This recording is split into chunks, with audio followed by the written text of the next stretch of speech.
player hate the game.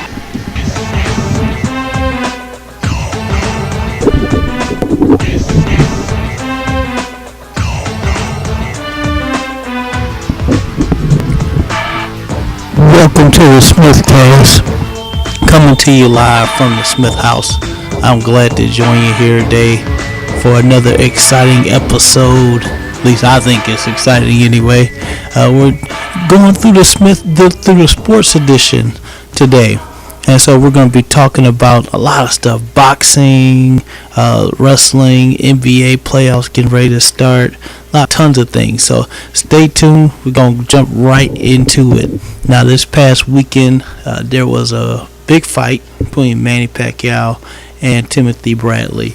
It was a rematch of a previous fight in which Timothy Bradley won a very extremely very controversial decision, and left a lot of people really upset with the judging aspect of boxing, because for the past couple of years, boxing has really been getting it wrong in terms of the judges and how they score fights. And so in this fight, this rematch, both men were not only out to prove that they are the better man, because that wasn't proven. And whenever you have the botching of the judges, it does nothing for either fighter, because it doesn't prove that the one that should have won was as dominant as they could have been, and it doesn't prove the one that won,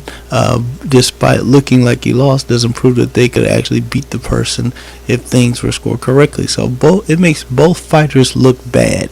And so when you put them in a situation where it's like, okay, let them fight again, then you really see who's the better man. And in this instance, Manny Pacquiao emerged the better man this time, winning by a comfortable unanimous decision margin. It wasn't like a split decision. Now, the problem I have is watching the fight. I almost feel like it's not so much that Manny Pacquiao won the fight as much as Timothy Bradley squandered opportunities to win the fight, because it started out pretty intense. Me and several buddies of mine, we were at one of our Deacon, shout out to Deacon Farrell. We were at Deacon Farrell's house, and we were watching the fight, and all of us were saying, Bradley looks like he's gonna come out and he's gonna just dominate, and he's gonna run, rush out over Pacquiao. It's Bradley's time. He looks hungry. He looks ready to go. And those first 6 rounds, Bradley was into it. He was intense. And then after the 7th round, it just seemed like he changed his game plan. He started playing around with Manny Pacquiao, taunting Manny Pacquiao, trying to show him, he can't hurt me, this and that. And Pacquiao, if you know anything about the way Manny Pacquiao fights, Pacquiao does not stop throwing punches. And so the deal is with that is if Manny Pacquiao's not going to stop throwing punches, then you have to keep throwing too. That's the reason why Juan Manuel Marquez was able to have success in the last fight with Manny Pacquiao, and he's always fought Manny tough. Marquez continues to throw punches, and he's a good counter puncher, especially when matched up against a guy like Pacquiao, who throws a lot of punches and doesn't have the best defense in the world. And so if you're a really good counter puncher, you can catch Manny several times. But the problem with a guy like Bradley is he doesn't throw enough. And so when he started changing his game plan and playing around and trying to taunt and show that he wasn't hurt, that he couldn't hit him, that he was missing a lot, it took away from Bradley's offense, which he needed. Because whenever you're fighting Manny Pacquiao, you have to keep up the pressure.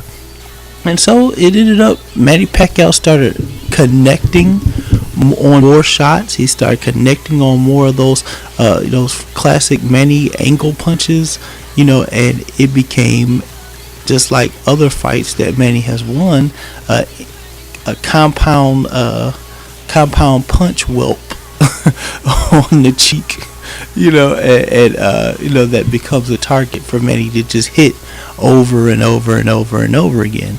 And so I walked away from the fight. I walked in believing that Pacquiao was gonna beat him and that he should be because he's a better boxer, but Bradley looked hungry, and I guess I'm glad that Manny won, but I feel like Bradley wasted that fight, because it was supposed to, the way he came out so aggressive at first. I mean, watching the first half of the fight and watching the second half of the fight, it's like you're watching two different boxers, because when Bradley comes out, he's pressing the issue. He's got Manny Pacquiao backing up. He's attacking him, hitting him with good shots, rocked him a couple times. And then the second half of the fight is like, who is this guy that's running away from Pacquiao, trying to taunt him, act like he's not hurt, but getting caught, catching those rights and lefts now, catching those power shots that he will swear wasn't hurting, and it was just bizarre. Now, at the end of the fight, what I did like was that Bradley admitted defeat. He admitted that he lost the fight fair and square, which was good. Now, the thing that bothered me is he had to throw the excuse out with, "Oh, I hurt my leg." Midway through the fight, which I could definitely understand why he hurt his leg, because with all the advertisement stickers on the ring floor, anybody could have hurt their foot. I'm surprised Manny didn't have a leg issue out there. And note to boxing, please take all of those advertising stickers off. It does nothing but increase the injury for the boxers. So I understand that you're trying to promote all this stuff, but those stickers are ruining fights for fighters, and it's making them look sloppy. I think that was 5% of the reason why Timothy Bradley lost the fight the way he did, was because of the stickers in the ring, and he was having a hard time getting his footing, staying mobile. He was slipping a lot. Of course, it didn't help also that he was throwing the wildest punches. I mean, he came out trying to knock Manny out, and it's not easy to knock Manny out. See, the problem is Bradley saw that Marquez fight, and I know what he was thinking. Oh, if I just catch him one time, it's over. He's got a glass jaw. No, it's not that Manny has a glass jaw. Manny does not have a glass jaw, and it's harder to hit Manny Pacquiao than one thinks. But the problem is that people underestimate Manny Pacquiao's boxing ability, and they look at him as just a slugger, as just a power puncher. But he knows how to box. He knows when to step it up, when to not force things. And I really believe he surprised Bradley by rising to the occasion, withstanding his initial flurry, and just putting on the clinic at the end. So, hats off to Manny Pacquiao, the Christian brother. Both of them, I believe, were Christian, but it was good to see a good fight. Both fighters had mutual respect for another. Both fighters wanted to win, and I believe the best man won. And on that note, it is my view that there should not be a Pacquiao Bradley 3. We've learned all that we need to learn based on those two fights. That Manny Pacquiao is better than Timothy Bradley, and that is that. It's not that Bradley isn't a good fighter, but he's just not on the same level as Manny Pacquiao. He wasn't the first time, and it was proven again that he's not the second time. If they do fight a third time, it is purely a money grab. I believe there is nothing left for Manny Pacquiao to prove by fighting Timothy Bradley again. If they call Pacquiao and say, "Hey, how about fighting Bradley a third time?" he should just hang up the phone on them. That's right, folks. I said it. Pacquiao, just hang up the phone. Don't take another fight from Timothy Bradley. It's over. Moving on. Now, we've got some other fights that are coming up. It's actually Easter weekend, Saturday night. Bernard Hopkins, the oldest boxing champion in the light heavyweight division, is defending his title. I can't even pronounce the name. I want to say it's Shimanimov. It's bad. I'll just butcher this name. Hopefully he's not listening. But hey, it's a hard name to pronounce. But Bernard Hopkins is getting ready to get in the ring again, defend his title, and it'll be interesting to see. Not everybody is necessarily taking Bernard Hopkins seriously, which I think they should, but primarily because of age, and most people feel that he's in there and he's too old and he needs to just give it up. But fighting is different from playing basketball or baseball or any other sport with the ball. As long as you know how to block, how to not get hit hard, how to psych the other opponent out, you can win fights at 75. And so that's what makes the fight game and fights unique, is that it's not limited to age. If you see all those martial arts masters, they're old, but they still know how to whip some tail, young and contemporary. And so also that's one reason why I believe that fighting as a sporting event and as an art form is almost ageless. And so that's the different part about it. Now, in regards to Bernard Hopkins, I believe if he loses this fight, he should retire. Just hang it up. What else is there to prove? So many guys hang on too long past their prime, and they end up getting embarrassed. They end up regretting it. And he's had such a great career. It would be time to hang it up. Like, if he loses, he shouldn't take this fight. Even if he wins, he shouldn't. I don't believe that he should get back in the ring. I think if he wins one more time, I think it's time to retire. Let it go. But you cannot tell you cannot tell a man to whether to do something or not do something. And so it happens, and hopefully it turns out well for him tonight. Well, not tonight, but Saturday night. But if it doesn't, I believe it's time. Now, on to another fight that I will be quite interested in, and that is the Miguel Cotto Sergio Martinez fight. Now, Cotto had to move up to fight Martinez, and I guess for me, I already have a problem with it. Excuse me, tired. I already have a problem with it. Long days. I already have a problem with it because I just think Martinez is better than Cotto. Martinez has proven knockout power. He's got a good combination of speed and power, and I really believe that he could pose a problem for Cotto. Cotto is athletic, and he grind, but what his game is about grinding out rounds. He's not going to just catch you with power from both hands and drop you early. Cotto has to win rounds by continuing to throw punches, by landing, by grinding it out, by forcing you to be hemmed up a little bit.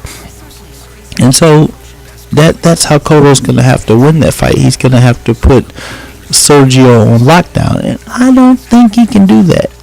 It remains to be seen. I know it's coming up in May, but it just, yeah. It's going to be a good fight. It's going to be a good fight. I want to see it, because I like both fighters, I just think Sergio is going to take it to him.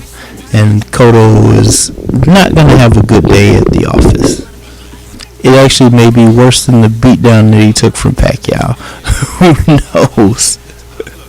Who knows? Now, there's another fight that's coming up, if not in May, potentially in June, is the Mayweather-Marcos Maidana fight. Now, when I heard about that one, I was like, ooh, Mayweather's getting out into some deep waters now.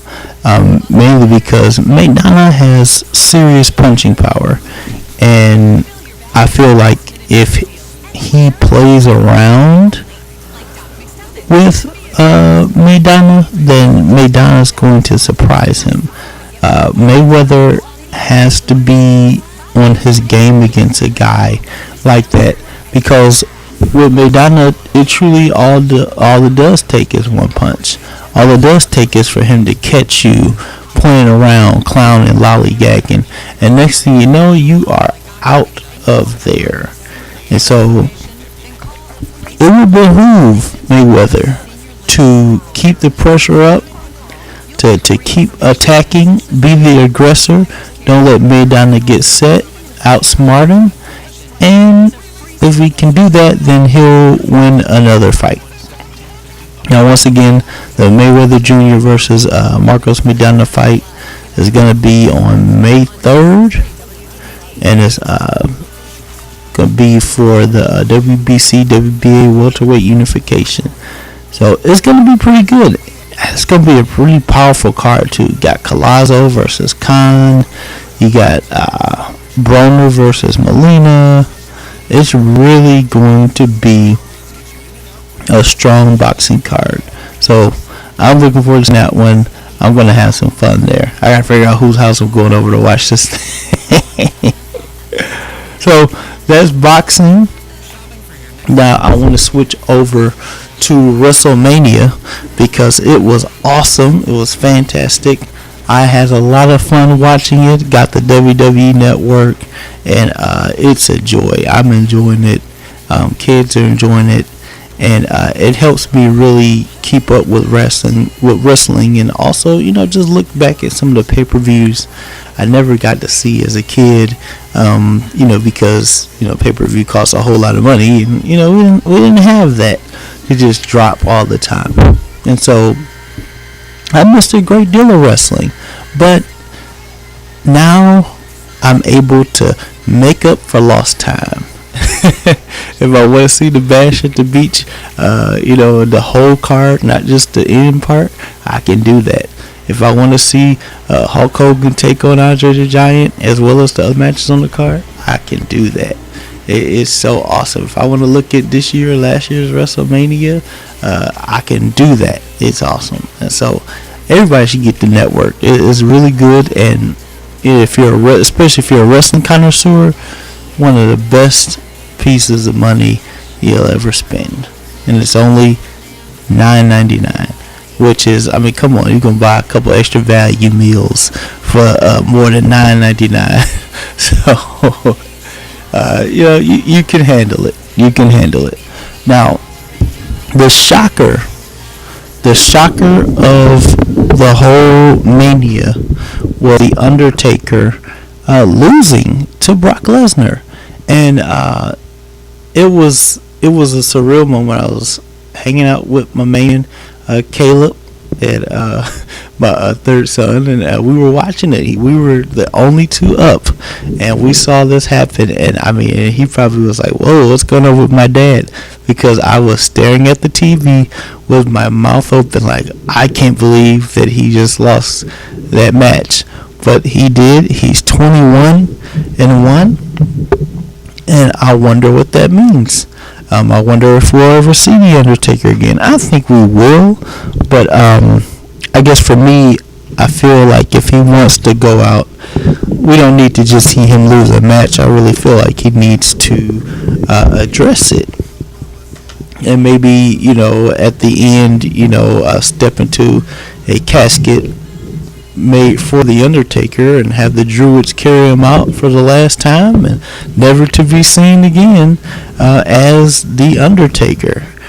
Or something where there's a special ceremony and he's like, I want to be a human for, I relinquish all my powers and I just want to, be, a human, and something happens and now all of a sudden he's the American, bad guy version, forever, and so, but that'd be cool too, which probably not gonna happen, but something to close out the Undertaker character. I really believe that would really be awesome.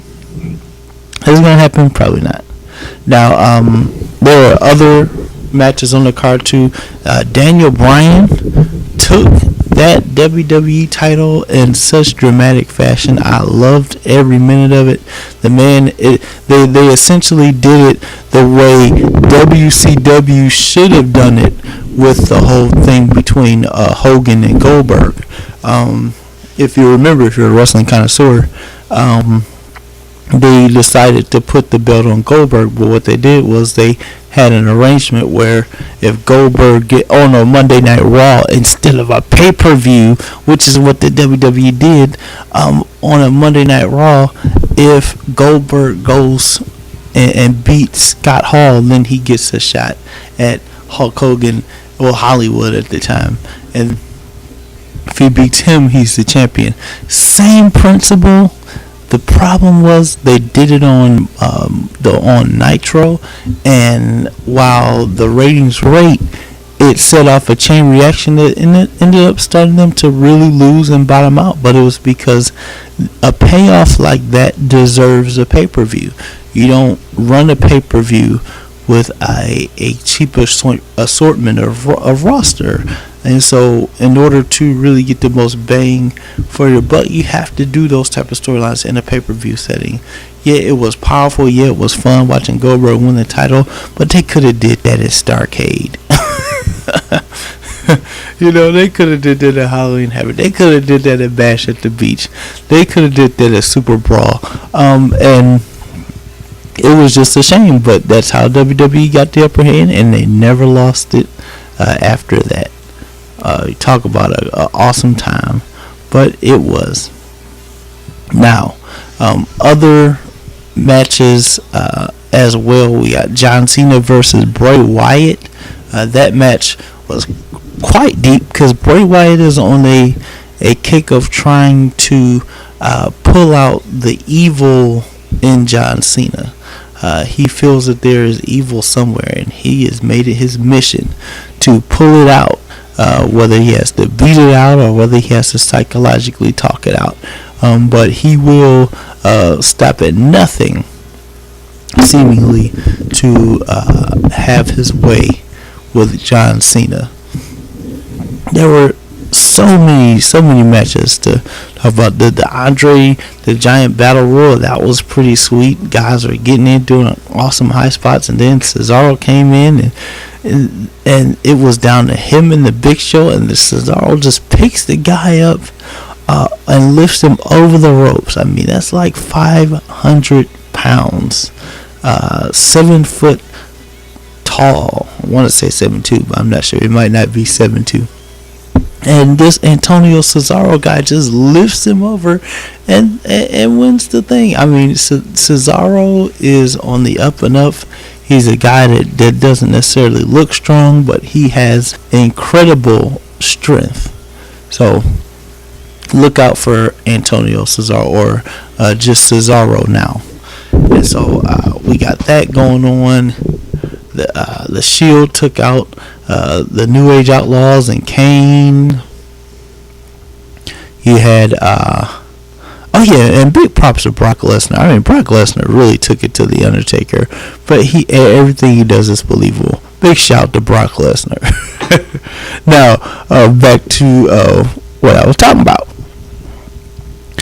So many great matches. Even the women's match was pretty good.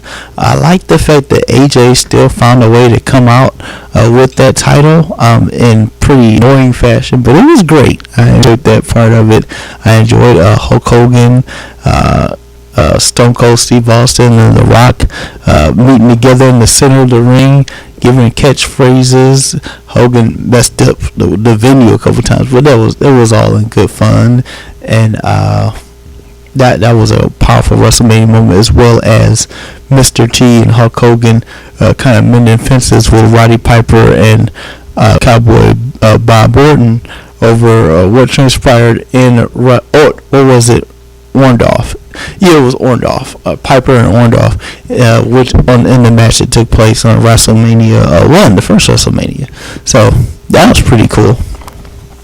All in all, just some really great matches. I feel like I'm missing a match, and I probably am, but I'm so tired. But gotta keep going, because I gotta, as Jason Rose said, give the people what they want. Now, this week in wrestling, it's been really, really powerful. You know, the fallout from WrestleMania is always, great, and you wanna see it because you want to see what new direction the wrestlers are going in. You see Cesaro leave Zeb Coulter and become a Paul Heyman guy alongside Brock Lesnar. You saw at the end of the show on Monday Night Raw, you saw Evolution reformed with the tandem of Triple H, Randy Orton, and Batista. The only one missing is Ric Flair, but I don't know what's going on with that. But basically, Evolution, the mindset of it when it was in its heyday a couple days back, was that Ric Flair represented the past, Triple H represented the present, and Randy Orton, I believe, and Batista, they represent the future. And so, thus, Evolution. I always thought the entrance was pretty sweet. How they came in and just the music, talking about so Evolution, Evolution. I thought it was pretty awesome.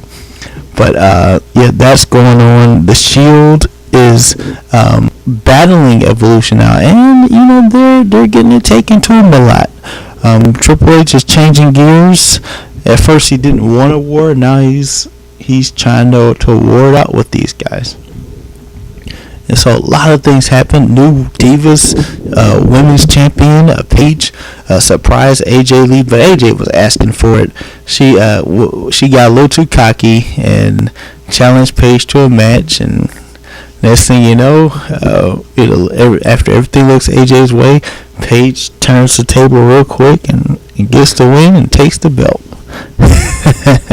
But she's going to be an awesome player. She's going to be really, really awesome.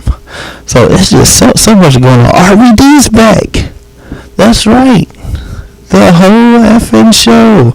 RVD. I am so happy to see Rob Van Dam back, and I know he's going to make a splash. Now, they're also, this week, they started an Intercontinental tournament to determine the number one contender for the Intercontinental title. That's pretty awesome. Now, the one who has the Intercontinental title, I could understand why he has it, but there's something about Big E that I just don't think fits.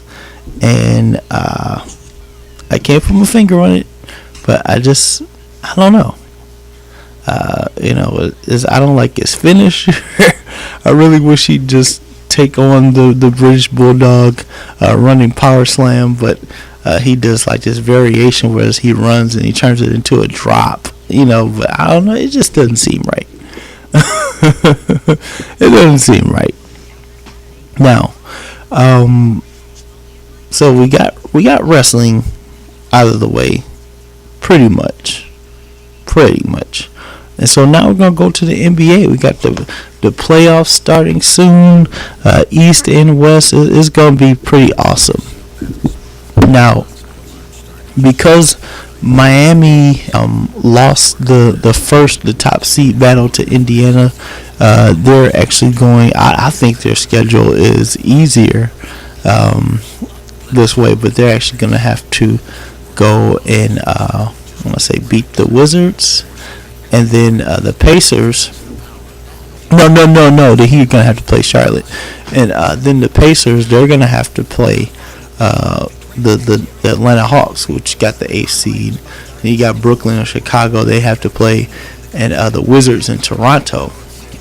They're the ones that have to play in the East.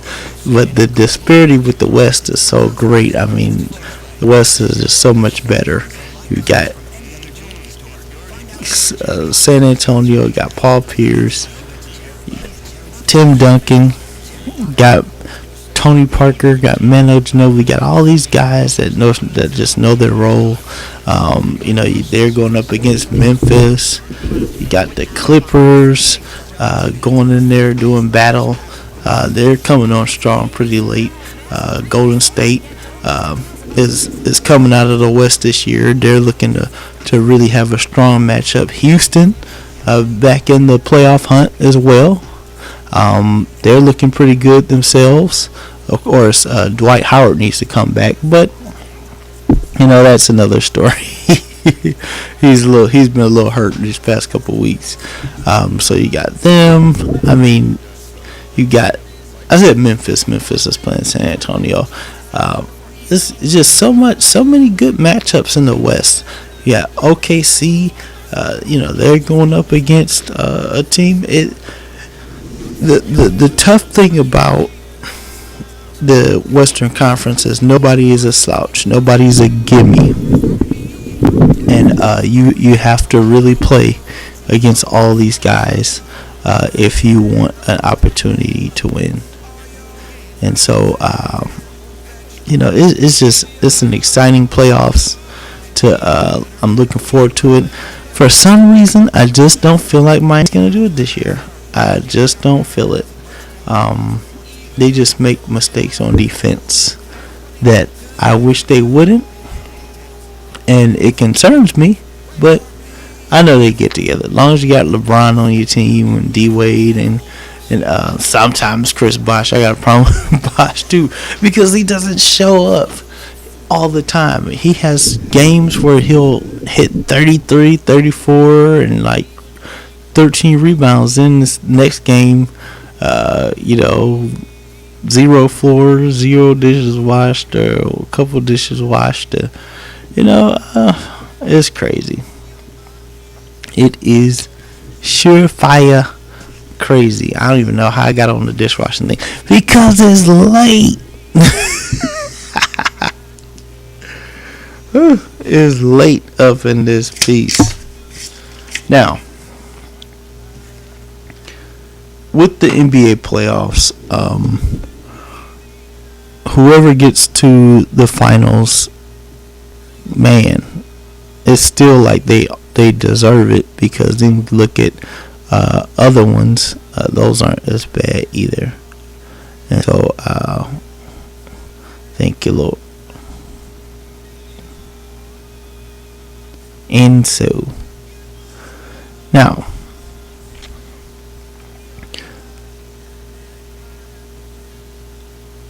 we're going to close it out by talking a little bit about Tiger Woods, because he wasn't at the Masters, had back injury, and it was a shame not to see him. But the bigger shame was the fact that the TV ratings just went in the tank because Tiger wasn't there. And the sad part is Tiger Woods equals ratings. Without Tiger Woods, for some reason, people just don't care about golf. I mean, the guy Bubba Watson, he's actually on a winning streak. He won 2 majors in 4 hits. So, it's going to be pretty interesting. Hopefully Tiger can come back and be strong, and but without Tiger, nobody cares. And unfortunately, that's the truth. Well, that's all I have for the Smithcast. Thank you for listening. Thank you for enduring me rambling and halfway falling asleep. But it's been a while before I got a podcast out, so I wanted to make sure got something out sports edition wise. We're gonna talk more soon. We got more questions to ask, and if you want to question or comment, you can reach me on Twitter, WOT29. You can Facebook me, Damon L. Smith, and let me know how you like the show. If you see it on YouTube, which is where I uploaded it, but if you see it on YouTube, hey, let me know. Let me know what you think. And as we continue to correct issues and whatnot, it's going to be an even better show. So, thank you for tuning in. God bless you. Thank you for tuning in. God bless you. God keep you. And catch you next time.